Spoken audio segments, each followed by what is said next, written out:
let's get the elephant out of the room first. What is the deal with the world lotus? Why is it taking control of lampposts, trees, and even innocent plant life? Well, I think I may just have figured it all out. So, the world lotus isn't even only here in this floor, it's in all of the main floors. It's in the hotel and in the mines. Why is Curious Light acting like a complete dumbass about all of the entities while the subfloors are in his domain? He is the protector of the subfloors and he doesn't even know what the entities there do. It's like the Mandrake. He is completely clueless about what the Mandrake does. He experiences, he sees what the Mandrake is doing while we are seeing it too. Like, this just doesn't make sense. But eventually he seems to know what the deal is with the world lotus and why it's spreading. Curious Light knows more than he actually shows. So let's just dive in.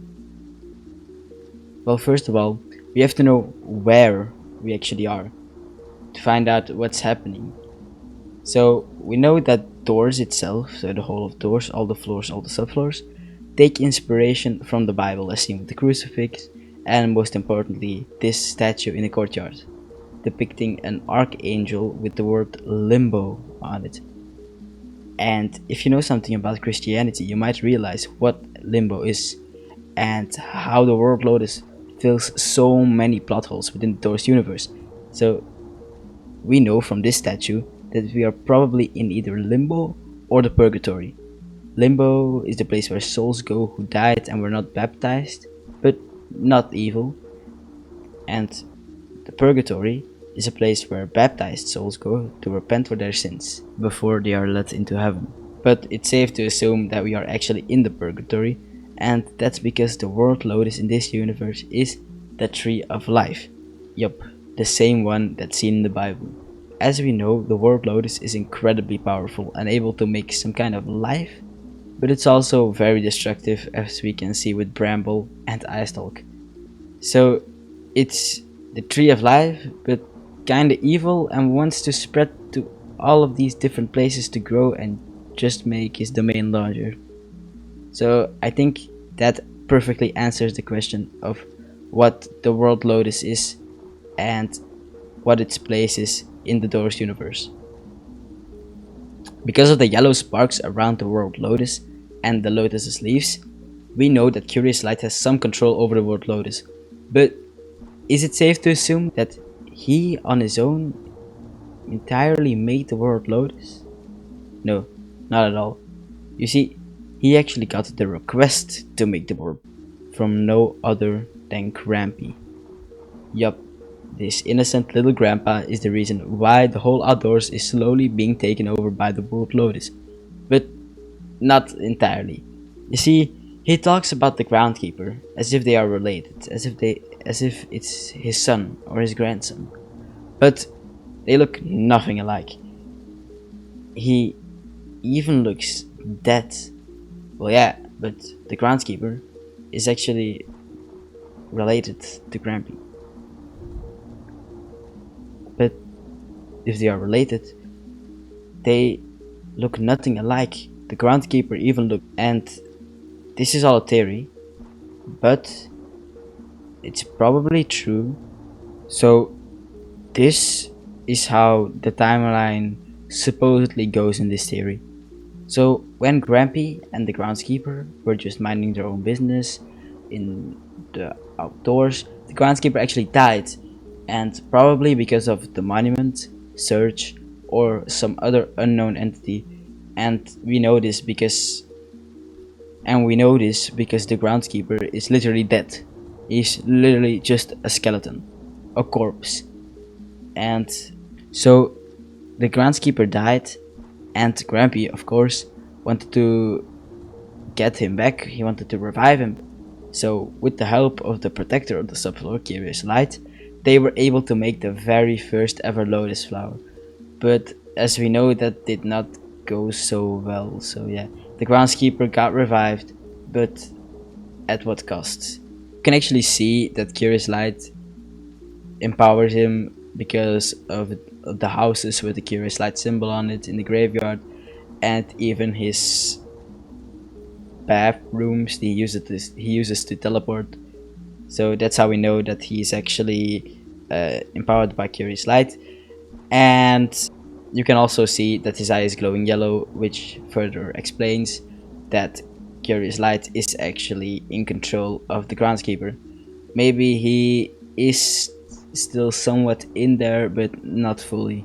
So the answer to the question, who made the world Lotus, Curious Light, and Crampy? So now the final question. Why? Why did Curious Light make the world Lotus, while knowing very well that he and his creations aren't completely good, but also not completely bad? Well, it's because he knew what he was getting himself into.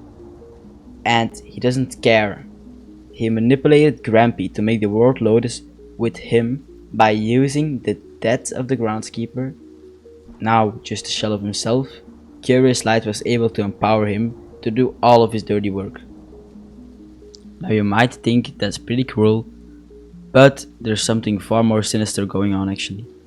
Curious Light is using us in some kind of way to get more information on the entities that roam around, because he can't get enough information of the groundskeeper, so he uses us, the humans, to go explore his subfloors to give him new information that he can't see or something. And Curious Light is manipulating us into trusting him and just trying again to give him more and more and more info. And he seems neutral at first, but you know who also seems neutral at first? Satan. Yes, Satan from the Bible. Curious Light is probably, very probably, Satan. And if you don't believe me, listen to the story I'm about to tell you of a man who had a very special dream, and whilst you look at the painting that you can see before you enter the rooms. So, a man woke up in a dream one day. He sat in a field. On one side of the field, he saw Satan. On one side of the field, he saw God. And in the middle, there was a fence. Now, he wasn't sure about which side he wanted to take, but Satan seemed too evil, and God didn't seem fun. So, what did he do? He sat on the fence. He sat in the middle of them both. And he enjoyed it. He enjoyed getting a little bit of Satan, a little bit of God, and he thought, okay, I'm not gonna choose hell or heaven, I'm just gonna choose the in-between. I'm gonna choose for the best of both worlds. But then he fell and he died. And when he woke up, he was in hell. And he saw Satan before him. And he asked Satan, I didn't choose you or God. Why am I in hell then? Well, Satan said, the fence belongs to me. Have a great day, guys. Goodbye.